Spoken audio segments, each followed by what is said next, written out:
Tema número 17. Filosofía del Renacimiento. Para comprender la filosofía de este momento hay que entender qué fue el Renacimiento. Fue un movimiento que comenzó entre los siglos XV a XVI después de Cristo, con el intento de retornar a toda la riqueza humanista que había estado en el mundo clásico griego y también romano.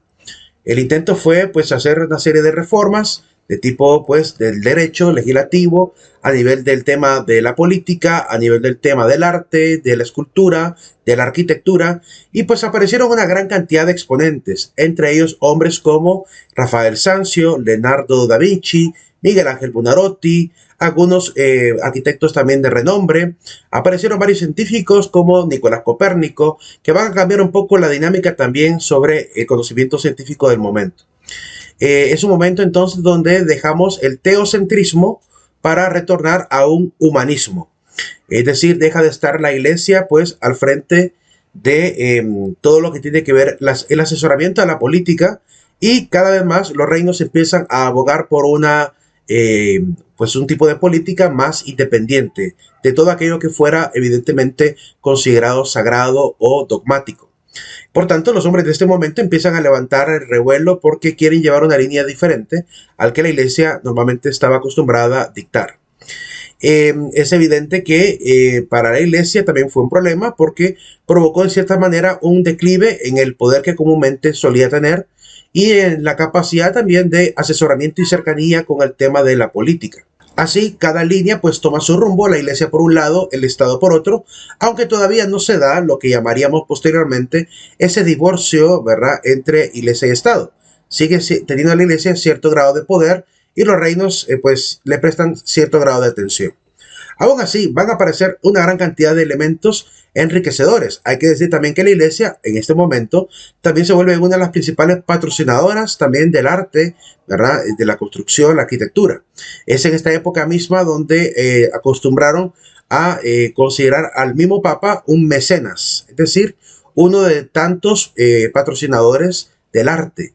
También habían otras familias como los Orsini, los Colonna, ¿verdad? Varias familias en este momento que también están apoyando a los diferentes artistas que hemos mencionado en todos los tipos de arte, pintura, escultura y arquitectura.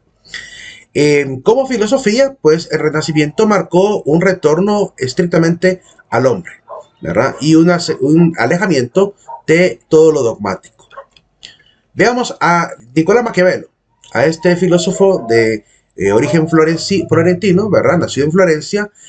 Fue un gran funcionario público, diplomático, fue filósofo político y escritor italiano. Tiene una obra escrita en este sentido, pues un regalo que va a dar a el príncipe de Florencia, que es Lorenzo II de Medici, la famosa obra llamada El Príncipe. Estamos en el año 1569 a 1527, ¿verdad?, el tiempo en que vivió Nicolás Maquiavelo. Él es Lorenzo Medici o Lorenzo de Medici, ¿verdad? Es uno de los tantos Lorenzo que han habido, ¿verdad? Y en este caso, pues la obra escrita ahí por el año 1513, pues le dedica estas páginas para poder enseñarle cómo puede el político mantenerse en el poder, ser un buen gobernante y qué sacrificios debe estar dispuesto a considerar para cuando tiene que evidentemente mantenerse en el poder. Así que es una obra, ¿verdad?, póstuma porque la escribe antes de morir, pero es impresa hasta 1532. Dedicado a Lorenzo II de Medici, nieto de otro gran Lorenzo el Grande. La familia de los Medici, al igual que los Colonna y los Orsini, también fueron familias mecenas, es decir, patrocinadoras del arte y la escultura y la arquitectura. Lo que marcó la filosofía de Maquiavelo específicamente ha sido pues una frase que, dicho de paso, él no la ha escrito. Es decir, esta frase del fin justifica los medios es una frase que se le adjudica a él. Sin embargo, no hay obra en la cual aparezca. Lo que sí podemos decir es que en El Príncipe, en el capítulo 18, aparece algo parecido. Es decir, hay algunos fragmentos que sí, pareciera que van en esa línea. Más bien pareciera que el fin justifica los medios fuera la síntesis que algún otro pensador en algún otro momento, en algún otro libro de historia de la filosofía, ha de haber considerado como una manera muy conveniente de, pues, de alguna manera reducir el pensamiento maquiavelo. Pero como decimos anteriormente, no se puede reducir a un filósofo a una sola frase. Es decir, la frase se queda corta en comparación a todo lo que Maquiavelo enseña a través de la obra. Lo que sí es cierto es que enseña que el gobernante debe valerse de todos los medios necesarios para alcanzar el propósito de permanecer en el poder. Veamos algunos fragmentos de la obra y también comparándolo un poquito con una joya del cine que considero muy bonita, ¿verdad? Y podemos comparar lo que dice Maquiavelo con lo que apareció en esa famosa película llamada El País de las Maravillas. El fin justifica los medios. ¿Es de Maquiavelo o no es de Maquiavelo? Se preguntaron por mucho tiempo maestros, estudiantes de filosofía. Hemos llegado a la conclusión de que es una síntesis de lo que aparece en el capítulo 18, en la página 92 de la obra El Príncipe. Dice Maquiavelo: y en las acciones de los hombres y particularmente de los príncipes, donde no hay apelación posible, se atiene a los resultados. Es decir, el fin justifica los medios. Es otra forma de sintetizar esto. Aunque, como digo, literalmente no lo dice, pero está dando a entender este pragmatismo exagerado que termina cayendo en un utilitarismo antiético. Es decir, utilizaré la política a mi conveniencia, aunque me cueste, pues, irme a la guerra. Aunque me cueste, pues, hacerme enemigos. Aunque me toque que, no sé, cerrar canales de televisión como hacen algunos políticos de hoy en día. Lo que sí podemos decir es que la clase política después de Maquiavelo, quizá al haber estudiado la obra, quizá al haberse empapado tal vez también por la convivencia social acerca de lo que Maquiavelo dice, lo que sí podemos decir es que estos políticos como que aprendieron muy bien el manual de Maquiavelo, porque lo que hemos visto como política en los últimos años, ¿verdad? Ha habido pues mucha corrupción, sobre todo en Latinoamérica, ¿verdad? Donde nos falta bastante elevación de la cultura, ¿verdad? Falta mucho creerse realmente la importancia de vivir los valores y de manejarse siempre en la rectitud y en una sana eticidad. Falta mucho entonces para la madurez política de este continente. Y hemos visto pues esos escenarios donde los políticos pues hacen cualquier cosa porque hacen el poder. Lo hemos visto en las elecciones pasadas, que políticos que jamás saludan al pueblo se dedican a abrazar a todo el mundo con tal de parecer que son obviamente allegados a las personas, cuando realmente lo único que uno logra percibir es que están hambrientos de poder, ¿verdad? Sedientos del sueldito que se van a echar de más de 100.000 empiras en nuestro caso. Así que están dispuestos a todo, a comprar votos, a vender influencias, cualquier cosa con tal de llegar al poder.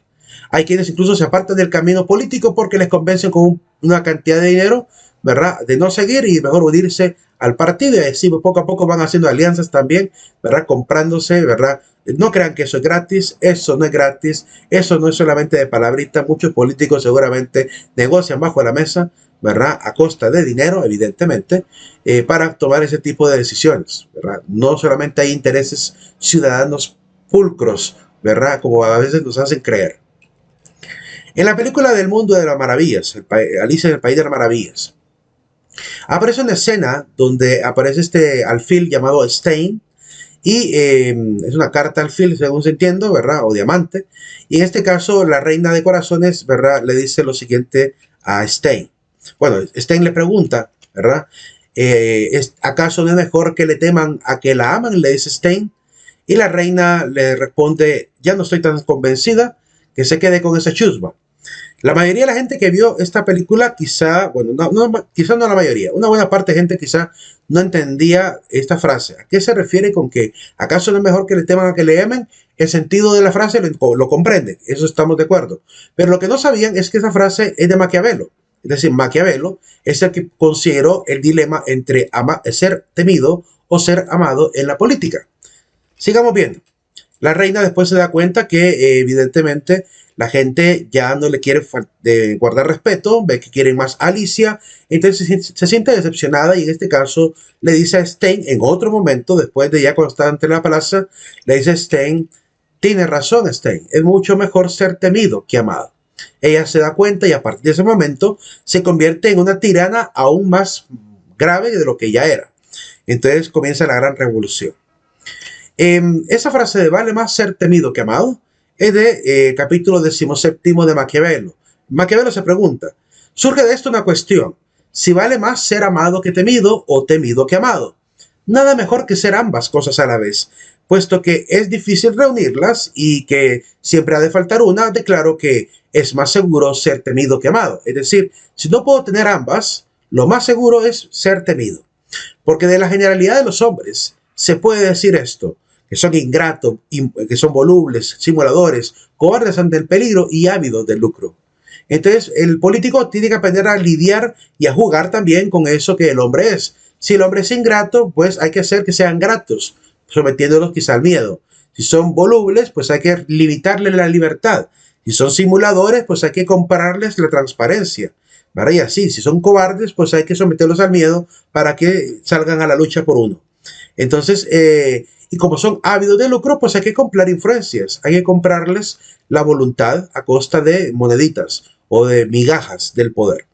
Entonces, es parte de lo que Maquiavelo descubre, por lo cual, porque él hizo toda una revisión historiográfica acerca de los anteriores gobernantes, emperadores, césares, ¿verdad? Y con ese tipo de conocimiento, Maquiavelo intenta decirle al príncipe, bueno, usted lo que tiene que hacer es esto, esto y esto. Dice sobre el tema de la política, pues decimos que Maquiavelo lo que enseñó fue una política sin escrúpulos.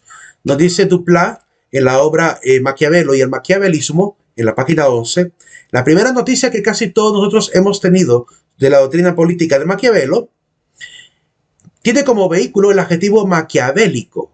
¿Qué entendemos por maquiavélico? La mayor parte de la gente entiende que es aquel político que tiene pensamientos malignos, ¿verdad? Picarescos, como cuando aparece un científico loco en los cómics y dice, ja, ja, ja, ¿verdad? Ese pensamiento así, que piensa hacer la maldad, que desde siempre, ¿verdad?, se ha incorporado al lenguaje corriente para designar al político sin escrúpulos que está dispuesto a servirse de cualquier medio con tal de lograr sus objetivos.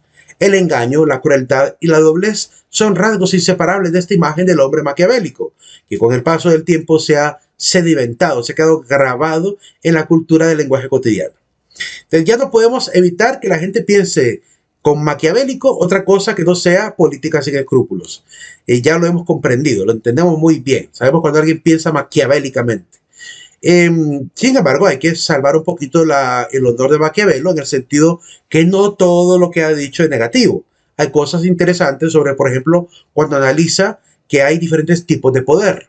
Él dice, por ejemplo, que hay un poder que se nace, es decir, un poder innato que yo heredo de mi familia, que me dan ese poder. Hay un poder que se adquiere por la cuestión bélica, por guerras, ¿verdad? Donde el campeón de la guerra se queda con el poder. Está también el poder que se adquiere por la compra, donde yo compro o mi padre me compra a mí un puesto en el gobierno. Eso ha ocurrido a lo largo de la historia. Incluso les digo que no solamente en la política, también en la religión. Se cuenta, por ejemplo, que uno de los papas, ¿verdad?, logró conseguir puestos de cardenal antes de ser papa, porque su padre le ayudó a conseguir esos puestos pagando, ¿verdad?, pagando con influencias para que le dieran el cargo. ¿Era inmoral hacer aquello? Pues desde la óptica actual sí. Desde la óptica de aquel momento no, porque en aquel momento cualquier cargo podía ser comprado. Cualquier título nobiliario, si tenías en la economía, podía ser comprado. Por lo cual, si tú querías que tu hijo fuera un conde, comprabas su condado. Si querías que fuera duque, le comprabas el título de duque. Es decir, de alguna manera hablabas con el que estaba en nivel superior para que le pudieran otorgar a tu hijo ese derecho. De igual manera, en la iglesia, pues de repente a algunos personajes les consiguieron que les nombraran sacerdotes u obispos en algunas parroquias de interés, ¿verdad? Y eso obviamente se manejaba a nivel también del dinero. No siempre ocurría, pero a veces era válido hacerlo porque era la cultura, era la costumbre de aquel momento, ¿verdad? No se miraba como algo inmoral, ¿verdad? Era como un derecho de quien podía pagarlo. Así se miraba.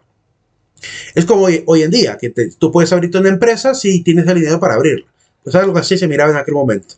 Aquel que tenía el dinero podía comprar los títulos y también obviamente obtener poder.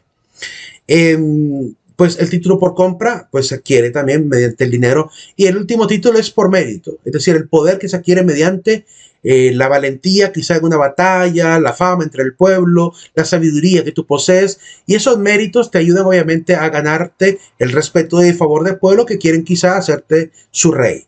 Esa es la cuarta forma de poder obtener poder. Vuelvo a repetir cuáles son las formas: el poder hereditario, ¿verdad?, el poder adquirido por guerra o el poder violento, diríamos, el poder también por compra y el poder que se adquiere por mérito. Así que hay cosas así en las obras de Maquiavelo que tienen mucho valor y que valen la pena poder también apreciar. Lo cierto es que marcó la filosofía de Maquiavelo este pensamiento, ¿verdad? Miren lo que dice él: mientras les favoreces, son todos tuyos. Te ofrecen su sangre, sus bienes, la vida, incluso los hijos, mientras no lo necesitas. Pero cuando llega el momento, te dan la espalda. Y eso lo vivimos nosotros en la familia también, ¿verdad? Mientras estamos con dinero, con riqueza, todo el mundo, ¿verdad? Hablándonos con cariño y todo. Una vez que caemos enfermos, perdemos totalmente la lealtad de aquellos que decían querernos. Pues esa verdad que podemos percibir, Maquiavelo, pues sabe que es una realidad humana, que la vivimos constantemente en la familia, en la empresa, en la política, en la religión incluso, que no hay siempre lealtad, por lo cual él mejor apela al tema del temor, porque sabe que esa es la manera de poder ganarse el respeto de todos, ¿verdad? Y no mostrarse también débil, porque también enseña que la debilidad puede ser el final del príncipe. Ahí en la película pudimos ver a los que estaban al lado de la reina codeándose con ella, haciéndole creer que eran su sombra, que eran personajes como ella. Ella tiene obviamente una cabeza desproporcionada y los demás se han puesto de manera postiza cabezas, papadas, orejas, narices, cuellos largos, para simular que realmente, o para disimular que realmente tienen esos mismos defectos de desproporción, y así ganarse el favor de la reina y que les dé pues la oportunidad de estar a su lado. Después ella descubre esta hipocresía de la gente, y por eso al final ella desenmascara quién realmente es. Por un tiempo manejó la virtud como algo hipócrita, la princesa o la reina en este caso, ¿verdad? Y es lo que también Maquiavelo recomienda, que si hay oportunidad para ser hipócrita, pues hay que hacerlo porque no queda de otra. Lo dice en la obra Siempre de Maquiavelo, página 90, en el capítulo 18. Dice Maquiavelo: no es preciso que un príncipe posea todas las virtudes citadas, pero es indispensable que aparente poseerlas. Esta me atreveré a decir esto, que el tenerlas y practicarlas siempre es perjudicial, y el aparentar tenerlas útil. Está bien mostrarse piadoso, fiel, humano, recto y religioso, y asimismo serlo efectivamente, pero se debe estar dispuesto a irse a otro extremo si ello fuera necesario. Prácticamente le está diciendo al político: si toca que ser hipócrita, con solo aparentar la virtud basta. Porque imagínense ser benevolente y al mismo tiempo serlo realmente. Pues empezaría obviamente a permitir un montón de cosas que quizás no me convienen para mantenerme en el poder. Entonces, cuando soy demasiado permisivo, puedo generar más bien un caos que puede ser más bien mi propia pérdida de autoridad. Como en Honduras, que hemos visto a nuestros políticos, ¿verdad? Por un lado simulando ser religiosos protestantes, en otro momento religiosos católicos, en otro momento religiosos judíos, y no se les adivina qué realmente son, cuál es la religión oficial que manejan, sino que pareciera que quieren quedar bien con todo el mundo, ¿verdad? Entonces ahí es la simulación a la cual se refiere Maquiavelo. Por tanto, el maquiavelismo pues ha quedado para definir lo siguiente: separar primero la ética de la política. La acción política no está subordinada a la ética en el pensamiento maquiavélico, así que cualquier acción que realice el político puede estar justificada por el fin, ¿verdad?, que realmente pretende. Traigo a colación, por ejemplo, a Donald Trump como un ejemplo claro de maquiavelismo, por una sencilla razón.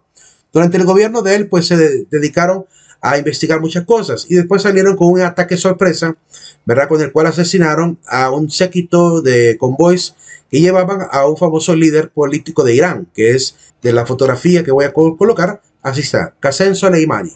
A Qasem Soleimani le terminan asesinando, ¿verdad?, con un dron que le lanzan, ¿verdad?, a ese convoy, acabando con él y con todos los que iban con él. Entonces, a veces la gente quiere justificar el uso de la fuerza, la coacción, la crueldad o el castigo como medios apropiados para garantizar el comportamiento de los individuos en el Estado e incluso fuera del Estado.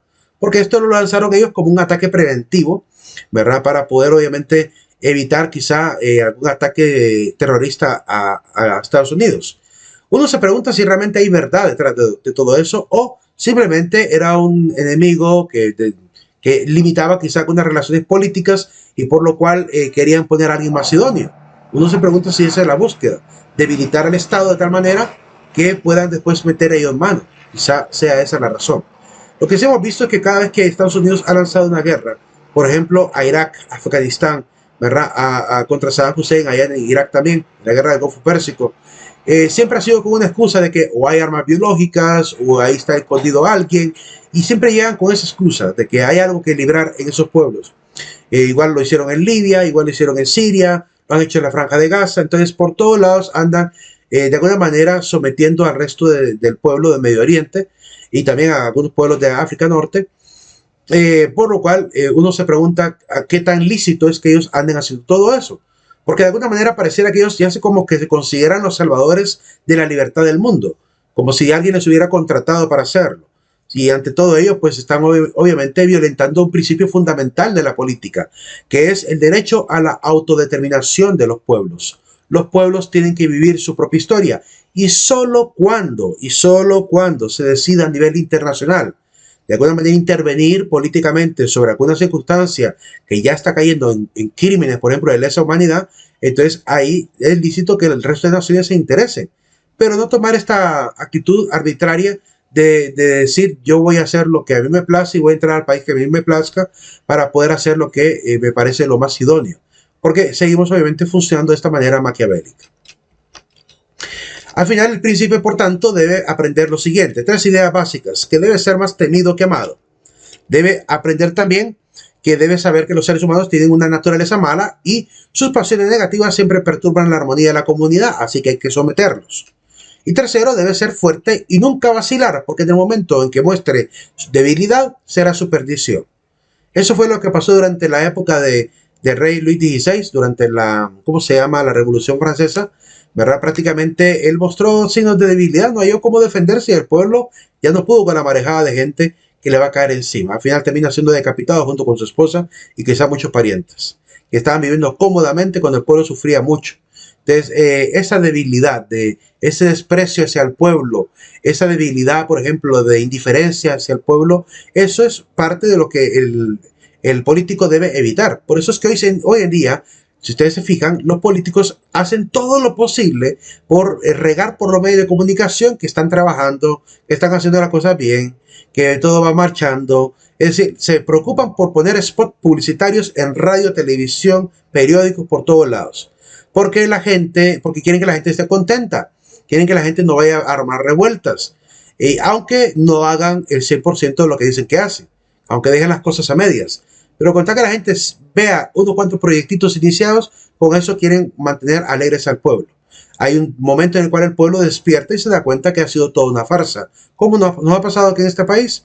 Y ya poco a poco nos hemos ido despertando ante pues esta actitud tan mezquina de parte de los políticos, donde ya no hacen funcionar el presupuesto nacional como se supone debería de funcionar, sino que se lo manejan ellos entre sus empresas fantasmas, ¿verdad? O en la compra de influencias.